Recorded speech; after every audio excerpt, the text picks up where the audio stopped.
It's good to be back. It's good to be back. So I don't know if you noticed, friends, but we took the month of January off for a few different reasons.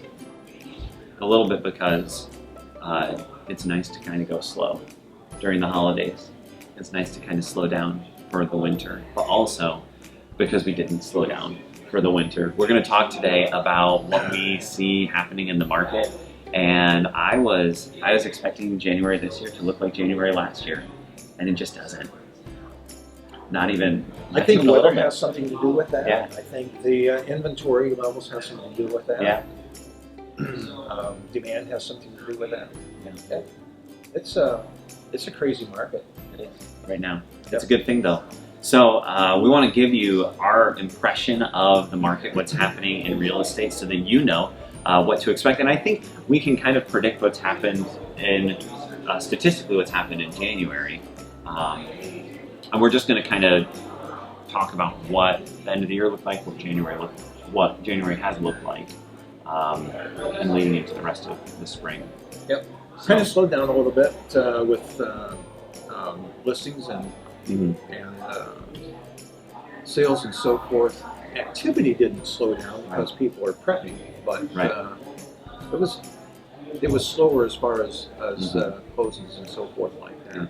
Well, I think we had a lot less accepted offers in December, and that's almost always true. I don't know if you're like us, but we like to be with our families during the holidays. I took a good part of the week of Christmas and week of New Year's just off and hung out with my family. I know that's what my kids need, that's what my wife needed, and so I was able to do that kind of guilt-free because there wasn't a lot of demand. Right. And that's kind of true every year. Yeah. The market just kind of slows down into December. But we had an awesome fourth quarter in our business. Fourth quarter matched our first and second quarter combined in closed sales. And what that tells me is that we had a lot of accepted offers in October and November. In September, October, and November. That closed in October, November, and December. Yeah. What was crazy, Ben, is when we set our goals for the year, secretly thought we'll never hit those. And in terms of the quantity of deals we did, my goal was a little bit, or my numbers are a little bit different than yours because of a couple different things, but very, very close.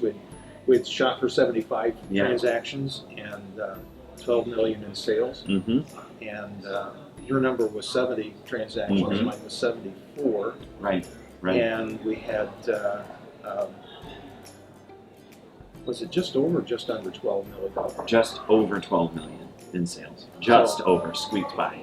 Never ever thought that was possible when we set the goal. I thought this is crazy, this is insane, can never make it happen, and yet it did. So because of that, we've become pretty audacious in our goal setting for 2020, but we think it's highly achievable.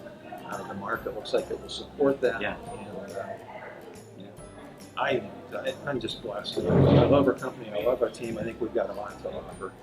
So let's go ahead and do the market update. I'll get easily sidetracked. Sure. I'm talking about how good this stuff is.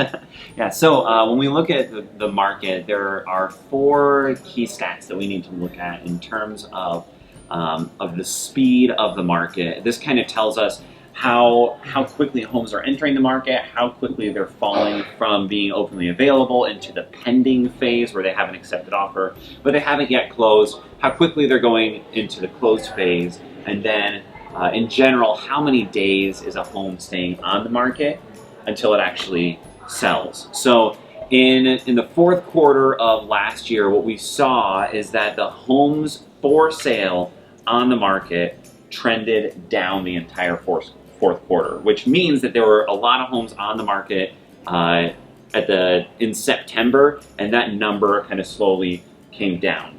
And part of that was because they getting accepted offers on them, exactly, and then closing.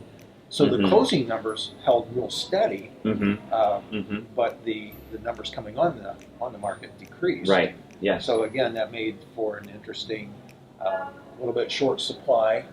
Toward the end of the year, available.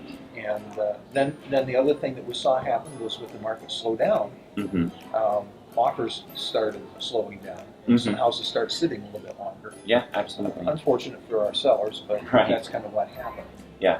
So, you never know when it's happening, what the market's doing. You can only look back and say, Okay. oh, that's what happened. Right, exactly. So looking back, we saw the homes for sale drop. We saw the number of houses going into pending. That number slowly dropped too, but that was because the supply was smaller. Right. But the homes sold went from September, just over 200, to 250 in October, and then back down to just over 200. So our sales spiked in October, and at the same time, the inventory is slowly dropping. Right. So our pending sales are slowly dropping. And what I saw, what we felt in our business, and I think this is going to be true market across the whole market, is that in January, about the second week in January, everything just took off again. It was crazy. We had houses that had sat all holiday season that started having 5-10 showings in a week instead of one. Four offers on one property, right? Right. Just out of the, 3 offers on that Three one that offers had been on sitting for a while. It just sat for 2 months, and then out of the blue, 3 offers in the same weekend. 2 of them came within 2.5 hours of each other. Right, just wild. And we're within a couple dollars of Right. each other They too. were very close. Yeah. And then we saw the houses that hit the market during January got accepted offers really, really quickly, which was just fantastic. So what does this mean for you?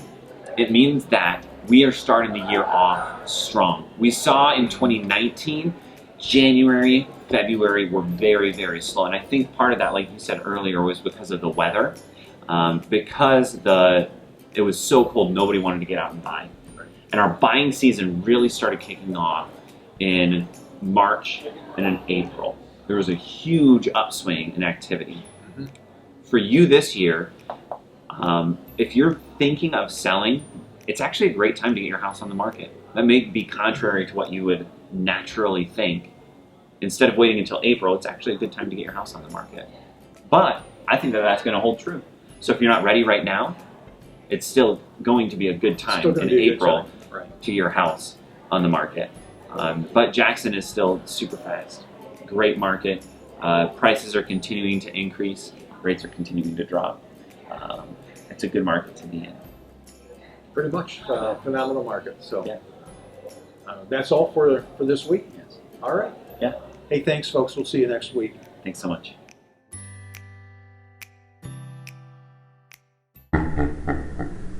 Welcome back. It's good to